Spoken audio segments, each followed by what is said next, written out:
ನಮಸ್ಕಾರ ವೀಕ್ಷಕರೇ, lab doctor ಚಾನಲ್ಗೆ ಸ್ವಾಗತ. If you new to the ಚಾನಲನ್ನು ಪ್ಲೀಸ್ ಲೈಕ್ ಮಾಡಿ, ಶೇರ್ ಮಾಡಿ ಮತ್ತು ಸಬ್ಸ್ಕ್ರೈಬ್ ಮಾಡಿ. ಬಿಕಾಸ್ ಈ ಚಾನಲ್ ಮುಖಾಂತರ ನಾವು ನಿಮಗೆ ಹೆಲ್ತ್ ರಿಲೇಟೆಡ್ ಇನ್ಫಾರ್ಮೇಷನ್, ಕರೆಕ್ಟ್ ಆದಂಥ ಮೆಡಿಕಲ್ ಇನ್ಫಾರ್ಮೇಷನನ್ನು ಕನ್ನಡದಲ್ಲಿ ಕೊಡ್ತಾ ಇರ್ತೇವೆ. ಸೊ ನೀವು ಚಾನಲನ್ನು ಲೈಕ್ ಮಾಡಿದರೆ ನಮಗೊಂದು ಮೋಟಿವೇಶನ್ ಇರುತ್ತೆ, ನಿಮಗೆ ಒಳ್ಳೆಯ ಕಂಟೆಂಟ್ಸ್ ಇರುವಂತಹ ವೀಡಿಯೋಸನ್ನು ಕನ್ನಡದಲ್ಲಿ ಪ್ರಸ್ತುತಪಡಿಸಲಿಕ್ಕೆ.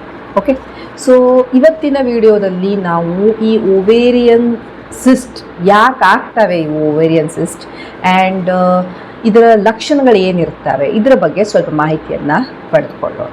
ಸೊ ನಾನು ನನ್ನ ಪ್ರೀವಿಯಸ್ ವೀಡಿಯೋಸಲ್ಲಿ ನಿಮಗೆ different types of ovarian cyst ಯಾವುದು ಅಂತ ತಿಳಿಸ್ಕೊಟ್ಟಿದ್ದೆ. ನೀವು ಆ ವಿಡಿಯೋವನ್ನು ರೆಫರ್ ಮಾಡಿ, ಅದನ್ನು ನಾನು ಡಿಸ್ಕ್ರಿಪ್ಷನಲ್ಲಿ ಲಿಂಕನ್ನು ಸಹ ಕೊಟ್ಟಿರ್ತೇನೆ. ಯಾಕೆ ಇಂಪಾರ್ಟೆಂಟ್ ಇರುತ್ತೆ ಇದು ಅಂದರೆ, ಬಿಕಾಸ್ ಅಂಡಾಶಯದಲ್ಲಿ ಈ ಸಿಸ್ಟ್ ನೀರುಗುಳ್ಳೆ ಥರ ಏನು ಇರುತ್ತೆ, ಒಂದ್ಸಲ ಓವರಿಯಲ್ಲಿ ಸಿಸ್ಟ್ ಆಯಿತು ಅಂದ ಮಾತ್ರಕ್ಕೆ ಅದು ಎಲ್ಲನೂ ಬಹಳ ಕಾಂಪ್ಲಿಕೇಟೆಡ್ ಇರುತ್ತೆ, ಡೇಂಜರಸ್ ಇರುತ್ತೆ, ಕ್ಯಾನ್ಸರ್ ಇರುತ್ತೆ ಅಂತ ಅಲ್ಲ. ಓವರೀಸಲ್ಲಿ ಅಂಡಾಶಯದಲ್ಲಿ ಬಹಳಷ್ಟು ಟೈಪ್ಸ್ ಆಫ್ ಸಿಸ್ಟ್ ಇರ್ತವೆ. ಕೆಲವೊಂದು ಫಂಕ್ಷನಲ್ ಸಿಸ್ಟ್ ಅಂದರೆ ನಿಮ್ಮ ಓವರಿ ಕೆಲಸ ಮಾಡಬೇಕಾದ್ರೆ ಅದರ ಏನು ಕೆಲಸ ಇರುತ್ತೆ, ಅಂಡೋತ್ಪತ್ತಿ ಮಾಡೋದು, ಹಾರ್ಮೋನ್ಸ್ ಪ್ರೊಡ್ಯೂಸ್ ಮಾಡೋದು, ಇವೆಲ್ಲ ಮಾಡ್ತಾ ಇರಬೇಕಾದ್ರೆ ಕೆಲವೊಂದು ನೀರುಗುಳ್ಳೆಗಳ ಥರ ಆಗ್ತಾ ಇರ್ಬೋದು. Theca lutein cyst, corpus luteal cyst etcetera, follicular cyst, ಇವೆಲ್ಲ ಫಂಕ್ಷನಲ್ ಸಿಸ್ಟ್ಗಳು. ಎರಡನೇದು, ಏನಾದರೂ ಅಲ್ಲಿ ಉರಿಯೂತ ಆಯಿತು, ಪಸ್ ತುಂಬಿಕೊಳ್ತು ಕೆಲವೊಂದು ಇನ್ಫೆಕ್ಷನ್ಸಿಂದ, ಆವಾಗಲೂ ಅಲ್ಲಿ ಸಿಸ್ಟ್ ಫಾರ್ಮೇಷನ್ ಆಗ್ಬೋದು, ಇನ್ಫ್ಲಮೇಟ್ರಿ ಸಿಸ್ಟ್. ಕೆಲವೊಂದು ಸಲ ಅಲ್ಲಿ ಒಂದು ಗಡ್ಡೆ ಥರ ಏನಾದರೂ ಬೆಳ್ಕೊಂಡಿರ್ಬೋದು, ಅದು ಮ್ಯಾಲಿಗ್ನೆಂಟ್ ಇರದೇ ಇರ್ಬೋದು, ಕ್ಯಾನ್ಸರ್ ಇರದೇ ಇರ್ಬೋದು ಅಥವಾ ಕ್ಯಾನ್ಸರ್ ಇರ್ಬೋದು. ಸೊ ಆ ಥರದ ಸಿಸ್ಟ್, ಸೀರಸ್ ಸಿಸ್ಟೆಡಿನೋಮಾ, ಮ್ಯುಸಿನಸ್ ಸಿಸ್ಟೆಡಿನೋಮಾ, ಥೀಕೋಮಾ, ಫೈಬ್ರೋಮಾ, ಇವೆಲ್ಲ ಡಿಫ್ರೆಂಟ್ ಟೈಪ್ಸ್ ಆಫ್ ಸಿಸ್ಟ್ ಆಗ್ಬೋದು. ಆಮೇಲೆ ಎಂಡೋಮೆಟ್ರಿಯೋಸಿಸ್. ಓಕೆ, ಗರ್ಭಕೋಶದ ಒಳಗೋಡೆ ತನ್ನ ಜಾಗವನ್ನು ಬಿಟ್ಟು ಎಗ್ಗಿನ ಮೇಲೆ ಹೋಗಿ ಕೂತ್ಕೊಂಡಿದೆ, ಅಂಡಾಶಯದಲ್ಲಿ ಹೋಗಿ ಕೂತ್ಕೊಂಡಿದೆ. ಸೊ ಆವಾಗ ಆಗುವಂಥ cyst endometriotic cyst. Polycystic ovarian syndrome ಬಹಳ ಕಾಮನ್ಲಿ ನಾವು ನೋಡ್ತಾ ಇರ್ತೇವೆ ಮಹಿಳೆಯರಲ್ಲಿ. ಬಹಳಷ್ಟು ಈ ನೀರು ತುಂಬಿದಂಥ ಚೀಲಗಳು ನಾವು ನೋಡ್ತಾ ಇರ್ತೇವೆ. ಮಹಿಳೆಯರಿಗೆ ಬಹಳ ಹೇರ್ ಗ್ರೋತ್ ಆಗ್ತಾ ಇರುತ್ತೆ, ಮುಖದ ಮೇಲೆ ಮೊಡವೆಗಳೆಲ್ಲ ಬರ್ತಾ ಇರ್ತವೆ, ದಪ್ಪಗಾಗ್ಬಿಟ್ಟಿರ್ತಾರೆ, ಪೀರಿಯಡ್ ಸರಿಯಾಗೋದಿಲ್ಲ, ಕನ್ಸೀವ್ ಆಗೋಕ್ಕೆ ಪ್ರಾಬ್ಲಮ್ ಆಗ್ತಾ ಇರುತ್ತೆ. That is called polycystic ovarian syndrome. So ಇವೆಲ್ಲವೂ different types of cyst. But now comes the question, ಈ ಸಿಸ್ಟ್ ಆಗ್ತಾವೆ ಯಾಕೆ ಮಹಿಳೆಯರಲ್ಲಿ, ಯಾಕೆ ಆಗಬೇಕು ಈ ನೀರುಗುಳ್ಳೆಗಳು?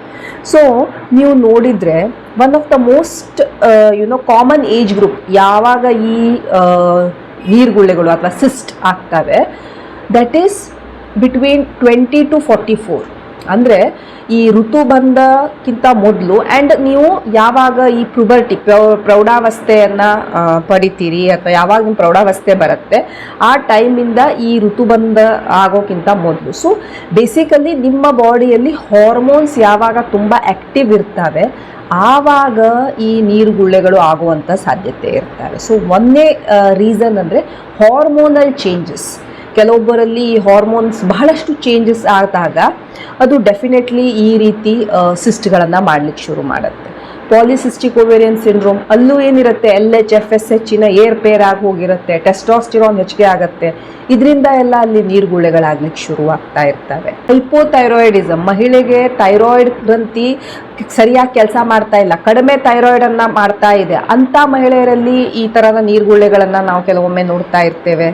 ರೀಸನ್ನು ನಾನು ಹೇಳಿದೆ ಎಂಡೋಮೆಟ್ರಿಯೋಸಿಸ್. ಎಂಡೋಮೆಟ್ರಿಯೋಸಿಸ್ ಅಂದರೆ ಏನು, ಗರ್ಭಕೋಶದ ಒಳಗೋಡೆ ತನ್ನ ಜಾಗವನ್ನು ಬಿಟ್ಟು ಈ ಅಂಡಾಶಯದ ಮೇಲೆ ಹೋಗಿ ಕೂತ್ಕೊಂಡ್ಬಿಡತ್ತೆ, ಅಲ್ಲಿ ಅದು ನೀರುಗುಳ್ಳೆ ಥರ ಆಗುತ್ತೆ, ಅದರೊಳಗೆ ಬ್ಲಡ್ ತುಂಬಿಕೊಂಡಿರುತ್ತೆ. ಮಹಿಳೆಗೆ ಬಹಳ ಪೇನ್ ಬರುತ್ತೆ ಪೀರಿಯಡ್ ಟೈಮಲ್ಲಿ, ತುಂಬ ಹೊಟ್ಟೆ ನೋವು ಇರುತ್ತೆ, ಪೀರಿಯಡ್ ಸರಿ ಆಗ್ತಾ ಇರೋದಿಲ್ಲ, ಇರ್ರೆಗ್ಯುಲರ್ ಆಗ್ತಾ ಇರುತ್ತೆ, ಇವೆಲ್ಲ ಪ್ರಾಬ್ಲಮ್ಸ್ ಬರ್ತಾ ಇರ್ತವೆ. ಸೊ ಎಂಡೋಮೆಟ್ರಿಯೋಸಿಸಿಂದ ಸಹ ಮಹಿಳೆಗೆ ಸಿಸ್ಟ್ ಆಗಬಹುದು. ಪ್ರೆಗ್ನೆನ್ಸಿ, ಕೆಲವೊಮ್ಮೆ ಪ್ರೆಗ್ನೆನ್ಸಿಯಲ್ಲೂ ಸಹ ಮಹಿಳೆಯರಿಗೆ ಸಿಸ್ಟ್ ಆಗಕ್ಕೆ ಶುರು ಆಗ್ತವೆ. ಯಾಕಂದರೆ ಪ್ರೆಗ್ನೆನ್ಸಿಯಲ್ಲಿ ಸುಮಾರಷ್ಟು ನಮ್ಮ ಬಾಡೀಸಲ್ಲಿ ಚೇಂಜಸ್ ಬರ್ತಾ ಇರ್ತವೆ, ಹಾರ್ಮೋನಲ್ ಚೇಂಜಸ್ಸು ಆಗ್ತವೆ.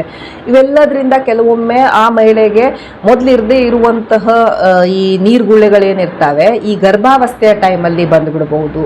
ಈಗ ಒಂದು ಕಪ್ಪಲ್ಲಿಗೆ ಅವಳು ಕನ್ಸೀವ್ ಆಗ್ತಾ ಇಲ್ಲ, ಪ್ರೆಗ್ನೆಂಟ್ ಆಗ್ತಾ ಇಲ್ಲ, ಫರ್ಟಿಲಿಟಿ ಟ್ರೀಟ್ಮೆಂಟ್ ತೊಗೊಳ್ತಾರೆ, ಓಕೆ, ಮಕ್ಕಳಾಗಲಿಕ್ಕೆ ಅಂಡೋತ್ಪತ್ತಿ ಆಗಲಿಕ್ಕೆ ಔಷಧಿ ಇಂಜೆಕ್ಷನ್ಸ್ ಎಲ್ಲ ತಗೊಳ್ತಾರೆ. ಕೆಲವೊಮ್ಮೆ ಅದು ಸರಿ ಆಗದೆ ಇದ್ದಾಗ ಅಥವಾ ಬಹಳ ಸ್ಟಿಮ್ಯುಲೇಟ್ ಆದಾಗ, ovarian hyper stimulation syndrome etcetera ಆದಾಗ ಆವಾಗ ಆ ಮಹಿಳೆಗೆ ಇವೆಲ್ಲ ಔಷಧಿಗಳಿಂದ ನೀರ್ಗುಳ್ಳೆಗಳಾಗ್ಬಿಡ್ಬಹುದು. ಸ್ಮೋಕಿಂಗ್, ಮಹಿಳೆಯರು ಸ್ಮೋಕ್ ಮಾಡ್ತಾ ಇದ್ರೆ ಅಂಥವರಲ್ಲಿ ಅವರ ಅಂಡಾಶಯದಲ್ಲಿ ನೀರ್ಗುಳ್ಳೆಗಳಾಗುವಂಥ ಸಾಧ್ಯತೆ ಹೆಚ್ಚಿಗೆ ಇರುತ್ತೆ. ಯಾಕಂದರೆ ಈ ಸ್ಮೋಕಿಂಗ್ ಏನು ಮಾಡುತ್ತೆ, ಈ ಹಾರ್ಮೋನಲ್ಲೆಲ್ಲ ಚೇಂಜಸ್ ಮಾಡ್ತಾ ಇರುತ್ತೆ. ಡೈರೆಕ್ಟ್ಲಿ ಅದು ಈ ಅಂಡಾಶಯಕ್ಕೆ ಡ್ಯಾಮೇಜ್ ಮಾಡಿಬಿಡ್ಬೋದು ಆ್ಯಂಡ್ ಈ ರೀತಿ ಸಿಸ್ಟನ್ನು ಮಾಡಬಹುದು. ಪೆಲ್ವಿಕ್ ಇನ್ಫೆಕ್ಷನ್, ನಾನು ಹೇಳಿದೆ ನಿಮ್ಮ ಯೋನಿಯಲ್ಲಿ ನಿಮ್ಗೆ ಇನ್ಫೆಕ್ಷನ್ ಇದೆ, ಅದು ಗರ್ಭಕಂಠಕ್ಕೆ ಬಂತು, ಗರ್ಭಕಂಠದಿಂದ ಅದು ಗರ್ಭಕೋಶಕ್ಕೆ ಬಂತು, ಗರ್ಭಕೋಶದಿಂದ ಅದು ಈ ರೀತಿ ಅಂಡಾಶಯಕ್ಕೂ ಬಂದ್ಬಿಡ್ಬೋದು ಆ್ಯಂಡ್ ಅಲ್ಲಿ ಅದು ಪಸ್ಸನ್ನು ಮಾಡಿಬಿಡ್ಬೋದು. ಸೊ ಟ್ಯೂಬೋ ಓವೇರಿಯನ್ ಮಾಸಸ್ ಏನಂತ ಹೇಳ್ತಾ ಇರ್ತೇವೆ, ಪಸ್ ಫಿಲ್ಡ್ ಮಾಸಸ್ ಅಂತ ನಾವೇನು ನೋಡ್ತಾ ಇರ್ತೇವೆ, ಅದು ಸಹ ಈ ನೀರುಗುಳ್ಳೆ ಅಲ್ಲ, ಪಸ್ ತುಂಬಿದಂತಹ ಒಂದು ಗುಳ್ಳೆಯನ್ನು ಮಾಡ್ತಾ ಇರ್ಬೋದು. ಸೊ ಇನ್ಫೆಕ್ಷನ್ನಿಂದ ಹೀಗಾಗ್ತಾ ಇರ್ಬೋದು. ಬೊಜ್ಜು, ಯಾವಾಗ ಮಹಿಳೆಯರಿಗೆ ಓವರ್ ವೇಟ್ ಆಗ್ತಾರೆ ಬಹಳಷ್ಟು ಹಾರ್ಮೋನಲ್ ಚೇಂಜಸ್ ಆಗ್ತಾ ಇರ್ತವೆ ಆ್ಯಂಡ್ ಈ ಓವರಿಯನ್ ಹಾರ್ಮೋನನ್ನು ಸಹ ಅದು ಇಫೆಕ್ಟ್ ಮಾಡುತ್ತೆ ಆ್ಯಂಡ್ ಆವಾಗ ಆ ಮಹಿಳೆಗೆ ಸಿಸ್ಟ್ ಬರಬಹುದು. ಕೆಲವೊಂದು ಸಲ ಅನುವಂಶಿಕವಾಗಿ ಜೆನೆಟಿಕಲಿ ಮನೆಯಲ್ಲಿ ಅಕ್ಕ, ತಂಗಿ, ಅಮ್ಮ, ಅಜ್ಜಿ ಇವರಿಗೆಲ್ಲ ಸಿಸ್ಟ್ ಇರುತ್ತೆ. ಸೊ ಅದೇ ರೀತಿ ಅದು ಕಂಟಿನ್ಯೂ ಆಗ್ಬೋದು ಆ್ಯಂಡ್ ಅವ್ರಿಗೆ ಸಿಸ್ಟ್ ಬರ್ತಾ ಇರ್ಬೋದು. ಕೆಲವೊಂದು ಶಸ್ತ್ರಚಿಕಿತ್ಸೆಗಳು ಅಲ್ಲಿ ಪೆಲ್ವಿಕ್ ಏರಿಯಾದಲ್ಲಿ ಶಸ್ತ್ರಚಿಕಿತ್ಸೆ ಮಾಡಿದ್ರು. ಕೆಲವೊಮ್ಮೆ ಈ ಮಹಿಳೆಯರಿಗೆ ಈ ಟ್ಯೂಬನ್ನು ಆಪರೇಷನ್ ಮಾಡಿದಾಗ ಕೆಲವೊಂದು ಸಲ ಅವರಿಗೆ ಓವರೀಸಲ್ಲಿ ಈ ರೀತಿ ಸಿಸ್ಟ್ ಆಗಕ್ಕೆ ಶುರು ಆಗ್ಬೋದು. ಸೊ ಇವೆಲ್ಲ ಕಾರಣದಿಂದ ಮಹಿಳೆಯರಲ್ಲಿ ನಾವು ಈ ರೀತಿ ನೀರುಗುಳ್ಳೆಗಳನ್ನು ನೋಡ್ತಾ ಇರ್ತೇವೆ. ಓಕೆ, ಸೊ ಅದು ಹಾರ್ಮೋನ್ ಇಂಬ್ಯಾಲೆನ್ಸ್ ಇರ್ಬೋದು, ಬೊಜ್ಜು ಇರ್ಬೋದು, ಅನುವಂಶಿಕತೆ ಇರ್ಬೋದು, ಸ್ಮೋಕಿಂಗ್ ಇರ್ಬೋದು, ಅಥವಾ ಥೈರಾಯ್ಡ್ ಪ್ರಾಬ್ಲಮ್ಸಿಂದ ಇರ್ಬೋದು, ಹೈಪೋಥೈರಾಯ್ಡಿಸಮ್, ಕೆಲವೊಂದು ಶಸ್ತ್ರಚಿಕಿತ್ಸೆಯಿಂದ ಇರ್ಬೋದು, ಇನ್ಫೆಕ್ಷನ್ನಿಂದ ಇರ್ಬೋದು, ಎಂಡೋಮೆಟ್ರಿಯೋಸಿಸಿಂದ ಇರ್ಬೋದು, ಈ ಫರ್ಟಿಲಿಟಿಗೆ ಕೊಡುವಂತಹ ಕನ್ಸೀವ್ ಆಗೋಕ್ಕೆ, ಪ್ರೆಗ್ನೆನ್ಸಿ ಆಗೋಕ್ಕೆ ನಾವು ಏನು ಟ್ರೀಟ್ಮೆಂಟ್ ತೆಗೆದುಕೊಳ್ತಾ ಇರ್ತೇವೆ ಅದರಿಂದ ಇರ್ಬೋದು. ಇವೆಲ್ಲದರಿಂದ ಈ ಓವೇರಿಯನ್ ಸಿಸ್ಟ್ ಆಗುವಂತಹ ಸಾಧ್ಯತೆ ಇರುತ್ತೆ. ಓವೇರಿಯನ್ ಸಿಸ್ಟ್ ಇದ್ದಾಗ ಮಹಿಳೆಗೆ ಏನು ಲಕ್ಷಣ ಬರುತ್ತೆ? ಯೂಶ್ವಲಿ ಈ ಸಿಸ್ಟ್ ಇದ್ದಾಗ ಬಹಳಷ್ಟು ಜನರಿಗೆ ಯಾವುದೂ ಲಕ್ಷಣ ಇರೋದಿಲ್ಲ. ಅವರು ಏನೋ ಒಂದು ಸ್ಕ್ಯಾನು ಎಕ್ಸೆಟ್ರಾ ಮಾಡ್ಕೊಳ್ಲಿಕ್ಕೆ ಹೋದಾಗಲೇ ಡಾಕ್ಟರ್ ಹೇಳ್ತಾ ಇರ್ತಾರೆ, ಇಲ್ಲೊಂದು ಸಿಸ್ಟ್ ಇದೆ, ಇಷ್ಟು 3 ಸೆಂಟಿಮೀಟ್ರ್ ಇದೆ, 4 ಸೆಂಟಿಮೀಟ್ರ್ ಇದೆ ಅಂತ ಹೇಳ್ತಾ ಇರ್ತಾರೆ. ಪ್ರಾಬ್ಲಮ್ ಯಾವಾಗ ಬರುತ್ತೆ, ಆ ಸಿಸ್ಟ್ ಏನು ತುಂಬ ದೊಡ್ಡದಾಗ್ಬಿಟ್ಟಿದೆ. ಯಾವಾಗ ಅದು ದೊಡ್ಡದಾಗತ್ತೆ ಅದು ಕೆಲವೊಂದು ಸಲ ಅದು ಟಾರ್ಷನ್ ಆಗಿಬಿಡ್ಬೋದು, ತಿರುಗಿಬಿಡ್ಬೋದು, ಅಥವಾ ಅದು ಒಡೆದು ಹೋಗ್ಬಿಡ್ಬೋದು. ಆವಾಗಲೆಲ್ಲ ಅದು ಪ್ರಾಬ್ಲಮನ್ನು ಉಂಟು ಮಾಡ್ತಾ ಇರುತ್ತೆ. ಅಲ್ಲಿ ಹತ್ತಿರದಲ್ಲಿ ಇರುವಂಥ ಅಂಗಾಂಗಗಳ ಮೇಲೆ ಪ್ರೆಷರ್ ಹಾಕ್ಲಿಕ್ಕೆ ಶುರು ಆಗ್ಬೋದು. ಆವಾಗ ಅದು ಪ್ರಾಬ್ಲಮನ್ನು ಮಾಡ್ತಾ ಇರುತ್ತೆ. ಸೊ ಮೋಸ್ಟ್ ಆಫ್ ದೆಮ್ಮಿಗೆ ಸಿಂಪ್ಟಮ್ ಇರೋದಿಲ್ಲ. ಇತ್ತು ಅಂದರೆ ಏನು ಸಿಂಪ್ಟಮ್ ಬರ್ಬೋದು, ಈ ಕಿಬ್ಬೊಟ್ಟೆ ಹತ್ತಿರ ಅವರಿಗೆ ಪೇನ್ ಬರ್ತಾ ಇರ್ಬೋದು. ಎರಡೂ ಓವರಿ ಇರುತ್ತೆ, ಒಂದು ರೈಟ್ ಸೈಡಲ್ಲಿರುತ್ತೆ, ಒಂದು ಲೆಫ್ಟ್ ಸೈಡಲ್ಲಿರುತ್ತೆ. ಸೊ ಎರಡೂ ಎಲ್ಲಿ ಸಿಸ್ಟ್ ಇರುತ್ತೆ ಆ ಭಾಗದಲ್ಲಿ ಅವರಿಗೆ ನೋವು ಬರೋಕ್ಕೆ ಶುರು ಆಗ್ತಾ ಇರ್ಬೋದು, ಒಂಥರ ಎಳ್ದಂಗೆ ಆಗ್ತಾ ಇರ್ಬೋದು. ಕಂಟಿನ್ಯೂಸ್ ಇರೋದಿಲ್ಲ, ಬಟ್ ಒಂಥರ ಡಲ್ ಏಕಿಂಗ್ ಪೇನ್ ಥರ ಅವ್ರಿಗೆ ಕಾಣಿಸ್ತಾ ಇರ್ಬೋದು. ಸೊ ಈ ಲೋವರ್ ಅಬ್ಡಾಮಿನಲ್ ಪೇನ್ ಅವ್ರಿಗೆ ಬರ್ತಾ ಇರ್ಬೋದು. ಕಿಬ್ಬೊಟ್ಟೆ ಹತ್ತಿರ ಕೆಳಗಡೆ ನಿಮ್ಮ ಹೊಟ್ಟೆ ಕೆಳಭಾಗದಲ್ಲಿ ಸ್ವಲ್ಪ ನೋವು ಬರ್ತಾ ಇರ್ಬೋದು. ಕೆಲವೊಂದು ಸಲ ಮಹಿಳೆಯರಿಗೆ ಇದರಲ್ಲಿನೂ ಹೊಟ್ಟೆ ಉಬ್ರ ಬಂದಂಗೆ ಆಗ್ತಾ ಇರ್ಬೋದು, ಒಂಥರ ಗ್ಯಾಸ್ ತುಂಬ್ದಂಗೆ ಆಗ್ತಾ ಇರಬಹುದು. ಕೆಲವೊಂದು ಸಲ ಈ ಸಿಸ್ಟ್ಗಳು ಏನಾದರೂ ದೊಡ್ಡದಾಯಿತು ಅಂದಾಗ ಮುಂದಿರುವ ನಿಮ್ಮ ಮೂತ್ರಕೋಶದ ಮೇಲೆ ಅವು ಪ್ರೆಷರನ್ನು ಹಾಕ್ಬೋದು. ಆವಾಗ ಮಹಿಳೆಗೆ ಬಹಳ ಸಲ ಮೂತ್ರಕ್ಕೆ ಹೋಗಬೇಕು, ರಿಪೀಟೆಡ್ಲಿ ಯೂರಿನ್ ಪಾಸ್ ಮಾಡುವಂಥದ್ದು, ಅರ್ಜೆನ್ಸಿ, ಬೇಗ ಹೋಗಬೇಕು, ಈ ರೀತಿ ಲಕ್ಷಣಗಳು ಬರ್ಬೋದು. ಅದೇನಾದರೂ ನಿಮ್ಮ ಈ ಗುದನಾಳದ ಮೇಲೆ ಪ್ರೆಷರ್ ಹಾಕ್ತಾ ಇದ್ದರೆ ಮಹಿಳೆಯರಿಗೆ ಕಾನ್ಸ್ಟಿಪೇಷನ್, ಮಲಬದ್ಧತೆಯ ಪ್ರಾಬ್ಲಮ್ ಬರ್ತಾ ಇರ್ಬೋದು, ಮೋಷನ್ ಸರಿಯಾಗಿ ಹೋಗ್ತಾ ಇಲ್ಲ ಅನ್ನುವಂತಹ ಸಿಂಪ್ಟಮ್ಸನ್ನು ಅವರು ಪ್ರೆಸೆಂಟ್ ಮಾಡಬಹುದು. ಒಂದು ಸಲ ಮಹಿಳೆಯರಿಗೆ ಅವರ ಪೀರಿಯಡ್ಸ್ ತುಂಬ ಪೇನ್ಫುಲ್ ಆಗ್ಬೋದು, ಬಹಳ ನೋವು ಬರ್ತಾ ಇರುತ್ತೆ ಈ ಮುಟ್ಟಾಗೋ ಟೈಮಲ್ಲಿ ಈ ಸಿಸ್ಟ್ ಇದ್ದಾಗ, ಎಸ್ಪೆಷಲಿ ಎಂಡೋಮೆಟ್ರಿಯೋಟಿಕ್ ಸಿಸ್ಟ್. ಯಾಕಂದರೆ ಇದು ಏನು ಮಾಡುತ್ತೆ, ಎಂಡೋಮೆಟ್ರಿಯೋಸಿಸ್ಸು ನಿಮ್ಮ ಹಾರ್ಮೋನಲ್ ಚೇಂಜಸ್ ಏನಿರ್ತವೆ ನಿಮ್ಮ ಗರ್ಭಕೋಶದ ಒಳಗೋಡೆಯನ್ನು ಸಹ ಇಫೆಕ್ಟ್ ಮಾಡೋಕ್ಕೆ ಶುರು ಆಗುತ್ತೆ. ಸೊ ಯಾವಾಗ ನಿಮ್ಮ ಗರ್ಭಕೋಶದ ಒಳಗೋಡೆ ಇಫೆಕ್ಟ್ ಆಗುತ್ತೆ, ಈ ಪೀರಿಯಡ್ ಟೈಮಲ್ಲಿ ಸಿಕ್ಕಾಪಟ್ಟೆ ಹೊಟ್ಟೆ ನೋವು ಬರೋದು, ವಾಂತಿ ಬಂದಂಗೆ ಆಗೋದು, ಬಹಳ ಪೇನ್ ಹಾಕ್ಕೊಂಡು ಆಫೀಸಿಗೆ ಹೋಗೋಕ್ಕಾಗೋದಿಲ್ಲ, ಅಥವಾ ನಿಮ್ಮ ಸ್ಕೂಲು ಕಾಲೇಜಿಗೆ ಹೋಗೋಕ್ಕಾಗ್ತಾ ಇರೋದಿಲ್ಲ, ಇವೆಲ್ಲ ಸಿಂಪ್ಟಮ್ಸ್ ಬರ್ತಾ ಇರ್ಬೋದು. ಬಹಳ ಪೇನ್ಫುಲ್ ಪೀರಿಯಡ್ಸ್ ಬರ್ತಾ ಇರ್ಬೋದು.